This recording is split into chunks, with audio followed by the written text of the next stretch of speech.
Washington has once again unleashed a shockwave across the Korean Peninsula in a move that blurred the lines between diplomacy and real estate bargaining. Former U.S.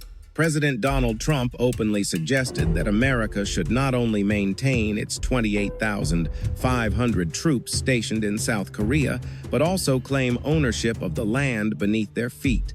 At first glance, his words sounded like another bold quip from a man who built his career in skyscrapers and luxury towers.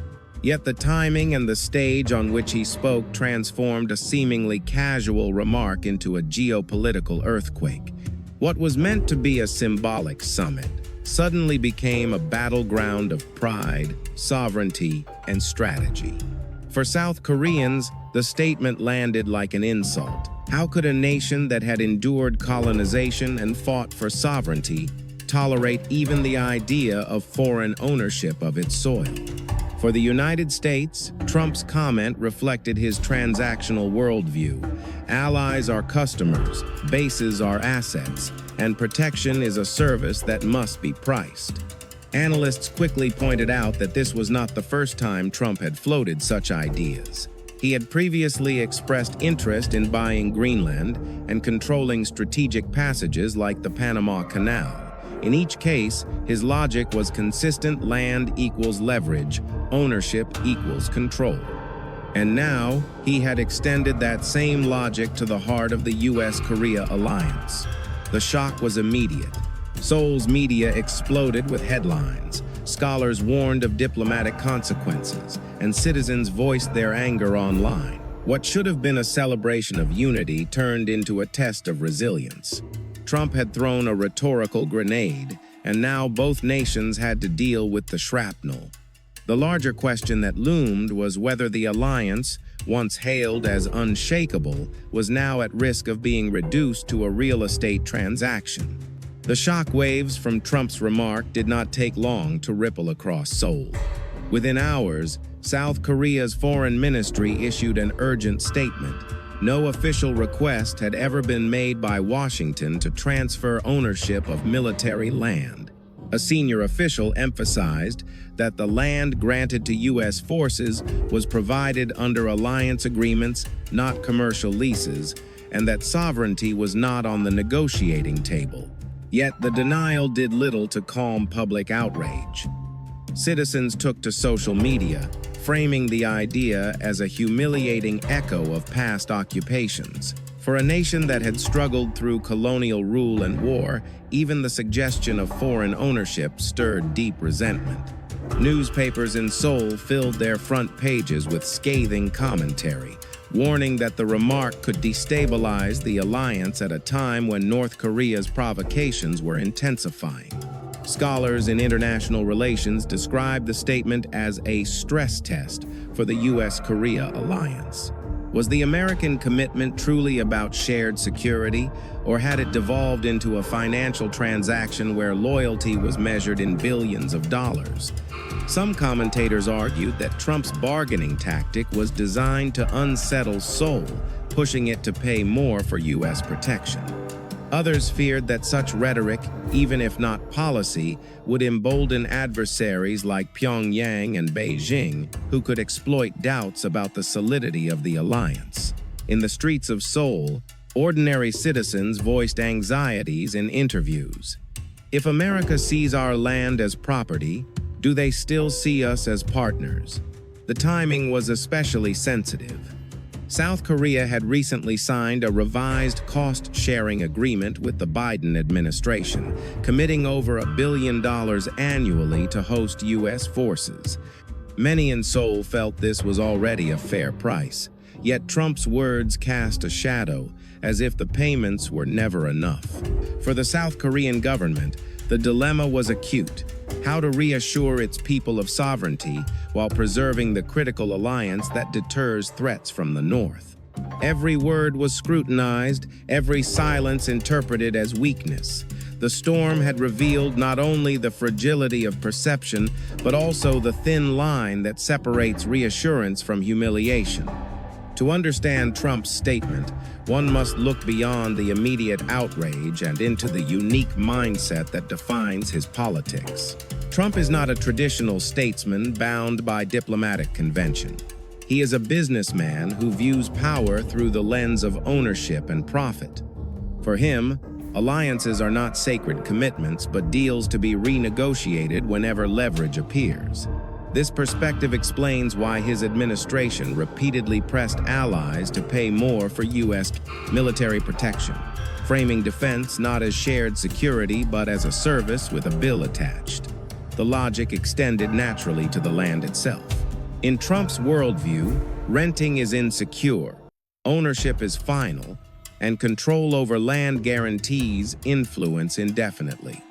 Analysts recalled how he once proposed buying Greenland, astonishing Denmark and Europe, or hinted at acquiring influence over the Panama Canal. Each idea was dismissed as unrealistic, yet each revealed the same principle: land equals leverage. Applying that logic to Camp Humphreys in South Korea, the largest overseas U.S. military base, was a bold but consistent step. By framing the base as a real estate asset, Trump challenged the very foundation of the U.S. Korea alliance, reducing what Seoul viewed as a partnership of blood and history into a transaction of dollars and deeds. Critics warned this rhetoric risked undermining deterrence, signaling to adversaries that the alliance could be unsettled by money. Supporters, however, argued that Trump's blunt approach was a way to shake allies out of complacency, forcing them to invest more in their own defense and relieve the financial burden on America. In truth, both interpretations contained elements of reality. South Korea had already agreed to raise its annual contributions, yet Trump's demand for ownership went beyond cost sharing. It symbolized a hunger for permanence, a desire to transform temporary access into irrevocable control. For Seoul, the implication was alarming. Was the alliance being treated as a joint defense pact or as a business venture subject to renegotiation at Trump's whim?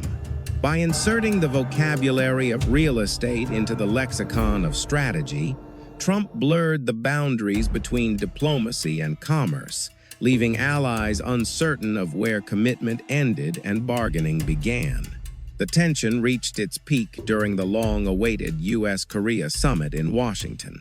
Just hours before South Korean President Yoon entered the Oval Office, Trump fired off a message on social media, questioning what was happening inside Seoul, hinting at purges or revolutions. To Korean officials, the words felt like a thunderbolt, evoking fears of a Zelensky moment, a public confrontation that could humiliate their leader in front of the world.